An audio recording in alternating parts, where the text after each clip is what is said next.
Il y a un moment dans la vie où tout bascule. Ce moment où l'on se rend compte que quelqu'un en qui on croyait nous a trahis. Une parole qui blesse, une action qui brise, un regard qui trahit une vérité qu'on ne voulait pas voir. L'impact n'est pas toujours immédiat. Parfois, il s'infiltre lentement, comme un poison silencieux, rongeant de l'intérieur. Imaginez-vous en train de marcher dans la rue. Tout semble normal. Les passants, le bruit des voitures, la brise sur votre peau. Mais soudain, quelqu'un vous arrête et vous annonce une vérité que vous n'aviez jamais envisagée. Quelqu'un que vous aimiez, que vous respectiez, a menti, a trahi votre confiance, a piétiné ce que vous croyiez être une relation sincère.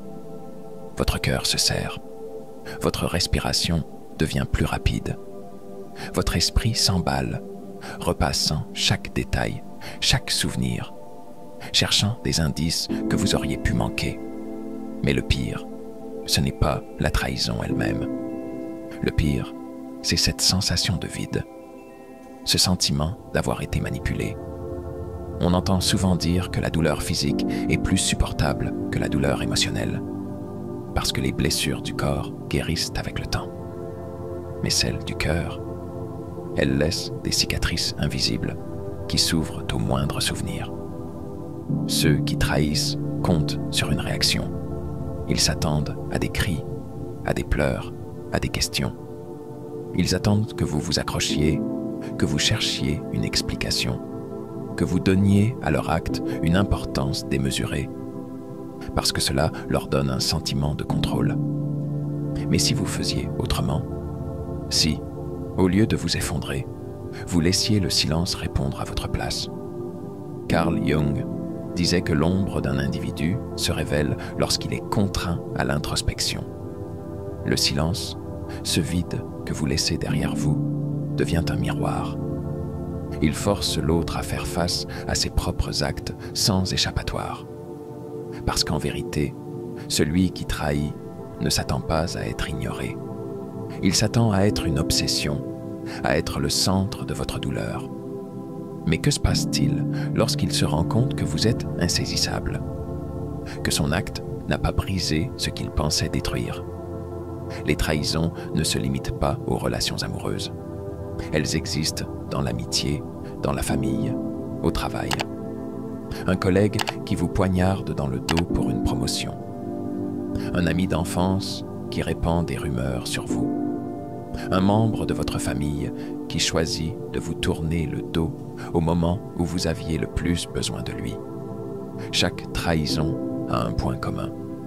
Elle vous oblige à reconsidérer votre relation avec l'autre, mais aussi avec vous-même. Parce qu'au fond, la vraie question n'est pas « Pourquoi m'a-t-il fait ça ?» mais « Que vais-je faire maintenant ?» Et la réponse commence par une chose. Ne pas donner à l'autre l'importance qu'il cherche. La douleur est réelle, oui, mais elle ne doit pas définir votre réaction.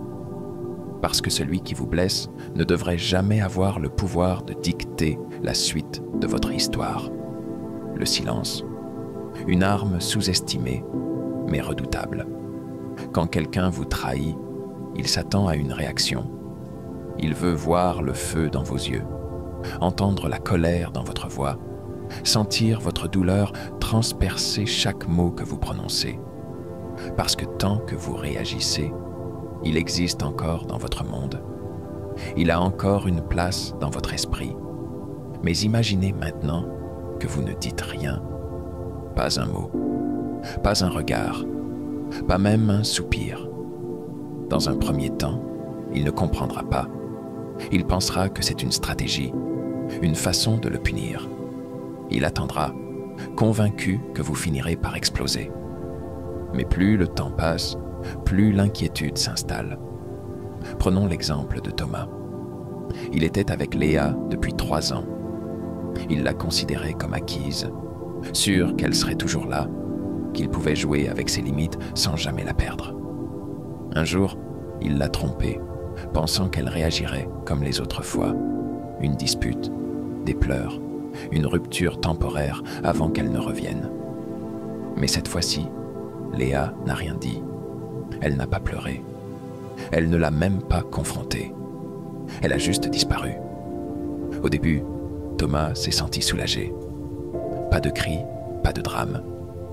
Mais avec le temps, ce soulagement s'est transformé en inconfort, puis en doute, puis en angoisse. Pourquoi ne réagissait-elle pas? Pourquoi ne cherchait-elle pas d'explication? Carl Jung expliquait que l'être humain craint le vide, car il le force à affronter ses vérités les plus inconfortables. Et c'est exactement ce qui se passe lorsqu'on répond par le silence. L'autre est obligé de faire face à lui-même. Il ne peut plus fuir derrière des excuses, des justifications ou des conflits qui détournent l'attention de son propre comportement. Le silence, c'est une absence qui pèse plus lourd qu'1 million de mots. Thomas a commencé à surveiller le profil de Léa sur les réseaux. Il attendait un signe de faiblesse, un message, une publication qui lui prouverait qu'elle souffrait encore à cause de lui. Mais il n'a rien trouvé. Alors, il a commencé à douter. Il s'est demandé s'il n'avait pas fait une erreur irréversible. C'est ici que le silence devient une arme redoutable. Non pas par vengeance, mais parce qu'il inverse complètement la dynamique. Celui qui pensait avoir le contrôle se retrouve soudainement en position de faiblesse. Il y a une vérité universelle. Les gens n'apprécient que ce qu'ils risquent de perdre définitivement. Léa ne jouait pas. Elle avait simplement compris que sa dignité valait plus qu'une confrontation. Le silence force l'autre à ressentir l'absence. Imaginez une pièce où vous avez toujours eu la lumière. Un jour, cette lumière s'éteint. Pas lentement, pas progressivement. Elle disparaît d'un coup. Vous continuez à avancer, pensant que vos yeux vont s'habituer à l'obscurité. Mais le vide est total. Pas un rayon, pas une lueur. C'est ce que ressent quelqu'un qui pensait pouvoir vous manipuler lorsqu'il se rend compte que vous êtes vraiment parti. Le silence n'est pas une preuve de faiblesse. C'est un langage, un message clair. Je ne joue plus à ton jeu. Et c'est précisément là que le véritable impact commence. L'être humain est câblé pour réagir. Face à une attaque, un mensonge, une trahison, notre premier instinct est de répondre. C'est biologique, c'est viscéral, c'est une tentative de reprendre le contrôle. Mais le contrôle, le vrai, ne réside pas dans la réaction. Il réside dans la maîtrise. Et la plus grande forme de maîtrise, c'est l'indifférence. Imaginez que vous êtes en plein débat avec quelqu'un. Vous lui apportez des arguments. Vous essayez de le convaincre, de lui prouver que vous avez raison. Mais il ne répond pas. Il vous regarde calmement, sans aucune émotion. Très vite, votre frustration grandit, parce que vous attendez une réaction, un signe que vos mots ont eu un impact. C'est exactement ce qui se passe lorsque vous pratiquez l'indifférence après une trahison.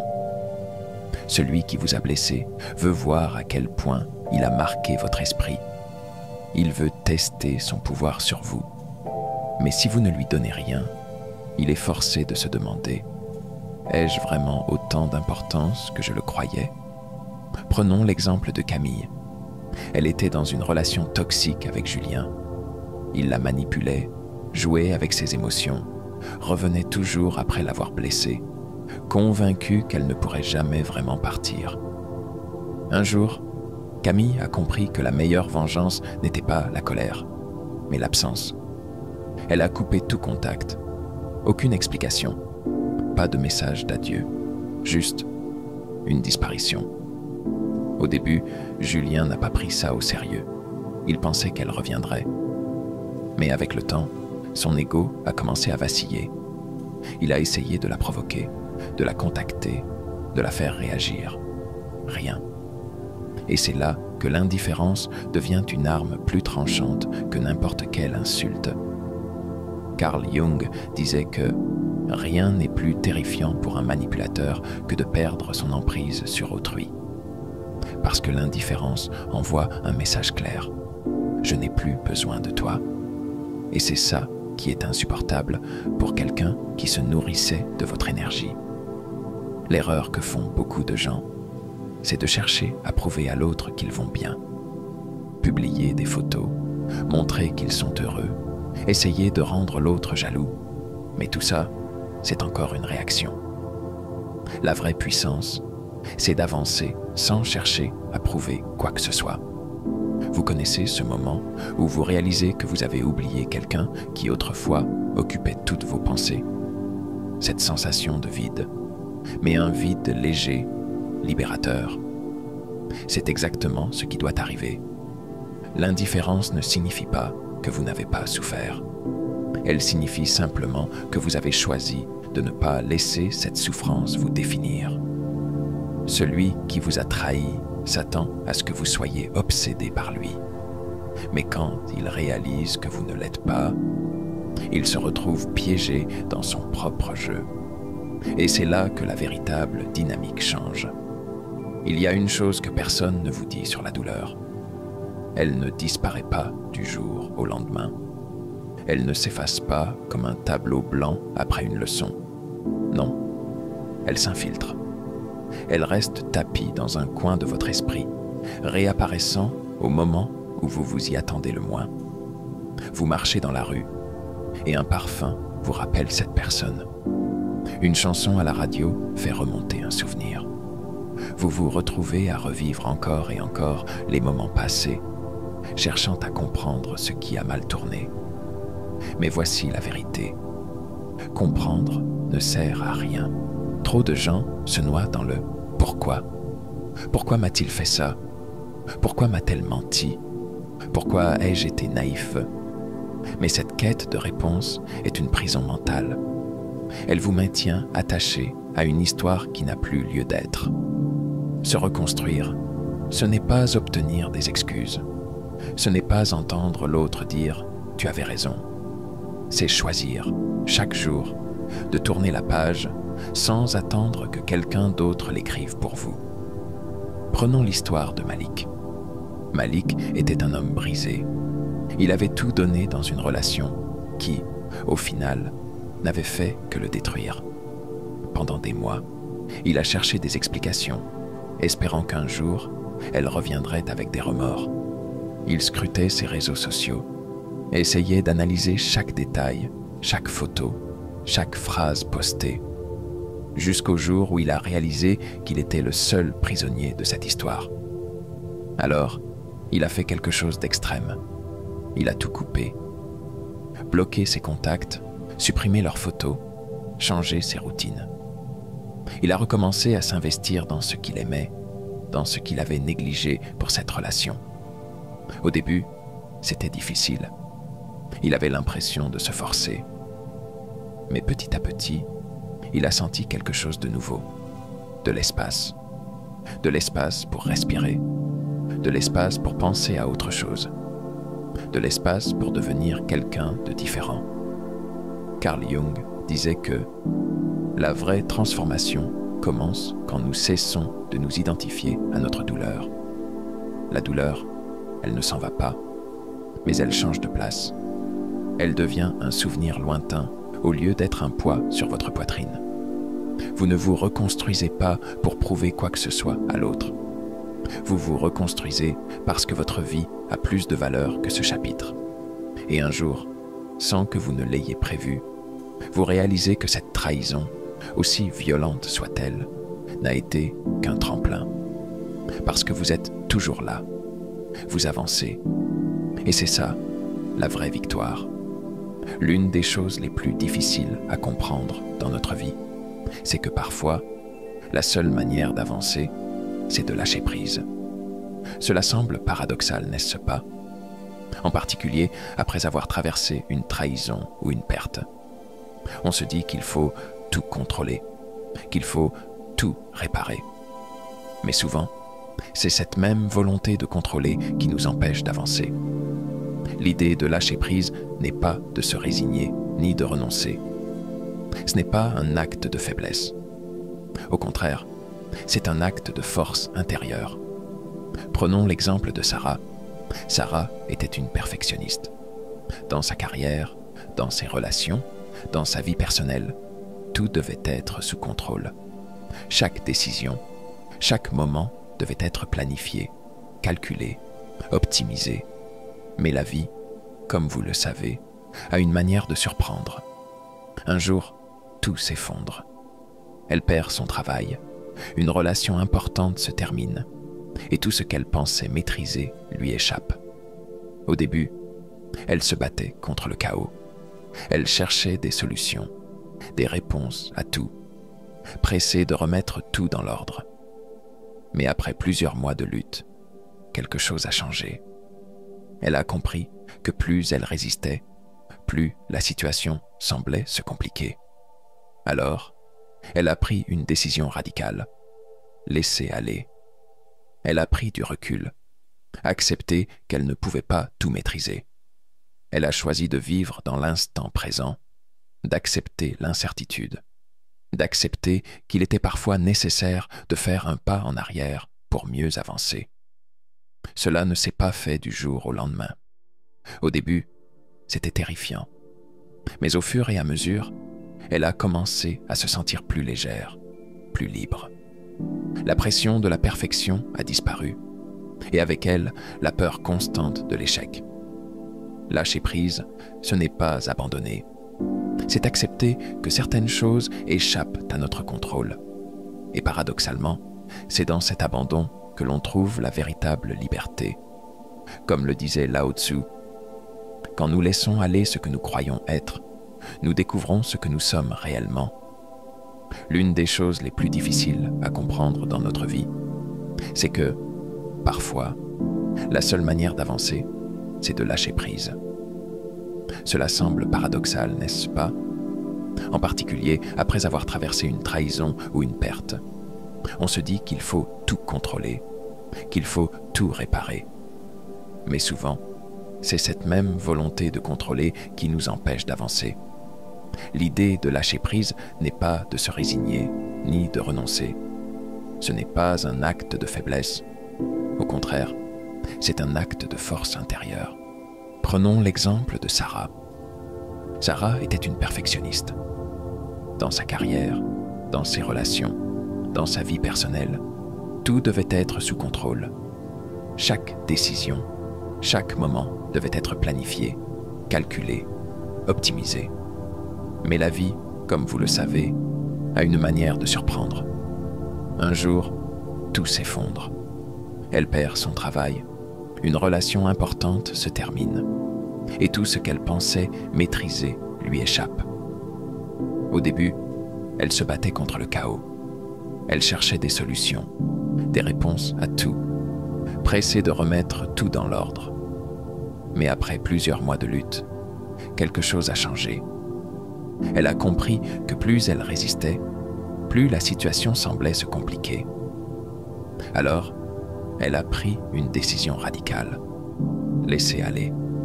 Elle a pris du recul, accepté qu'elle ne pouvait pas tout maîtriser. Elle a choisi de vivre dans l'instant présent, d'accepter l'incertitude, d'accepter qu'il était parfois nécessaire de faire un pas en arrière pour mieux avancer. Cela ne s'est pas fait du jour au lendemain.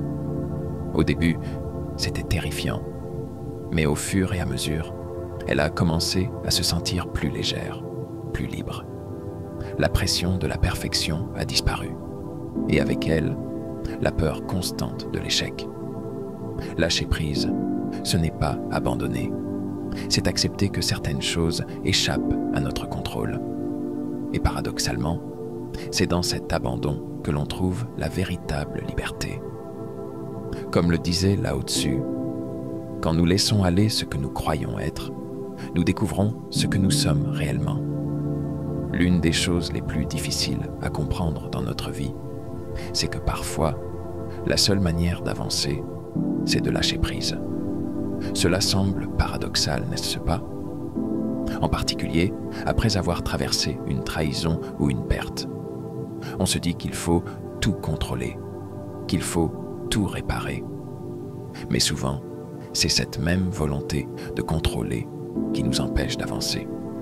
L'idée de lâcher prise n'est pas de se résigner, ni de renoncer. Ce n'est pas un acte de faiblesse. Au contraire, c'est un acte de force intérieure. Prenons l'exemple de Sarah. Sarah était une perfectionniste. Dans sa carrière, dans ses relations, dans sa vie personnelle, tout devait être sous contrôle. Chaque décision, chaque moment devait être planifié, calculé, optimisé. Mais la vie, comme vous le savez, a une manière de surprendre.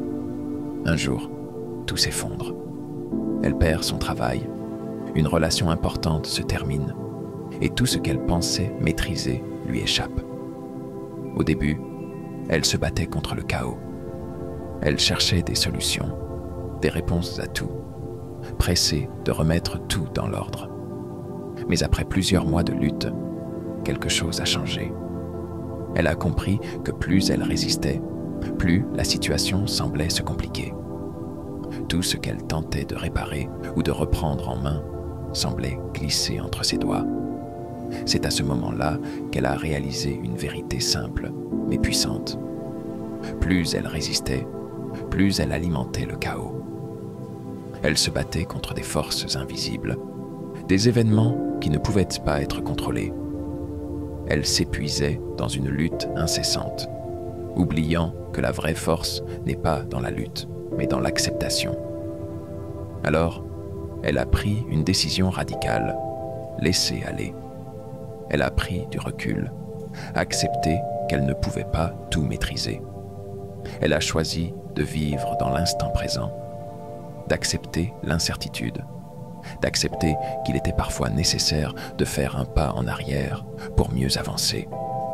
Cela ne voulait pas dire renoncer à ses rêves ou ses objectifs, mais plutôt accepter qu'il y a des moments où il faut laisser la vie se dérouler, sans tenter de tout prévoir ou de tout forcer.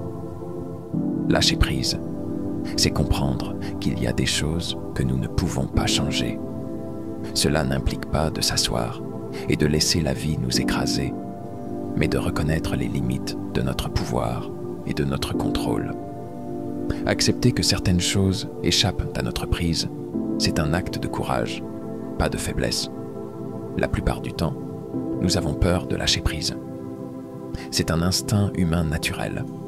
On veut tout maîtriser pour éviter l'incertitude. Nous nous accrochons à ce que nous connaissons, même si ce n'est pas sain pour nous. Nous nous accrocherons à des relations destructrices, des situations stagnantes, des croyances limitantes, simplement parce que lâcher prise nous fait peur. Nous avons peur de perdre quelque chose, peur de l'inconnu, peur de ne pas savoir ce qui va arriver si nous relâchons notre emprise.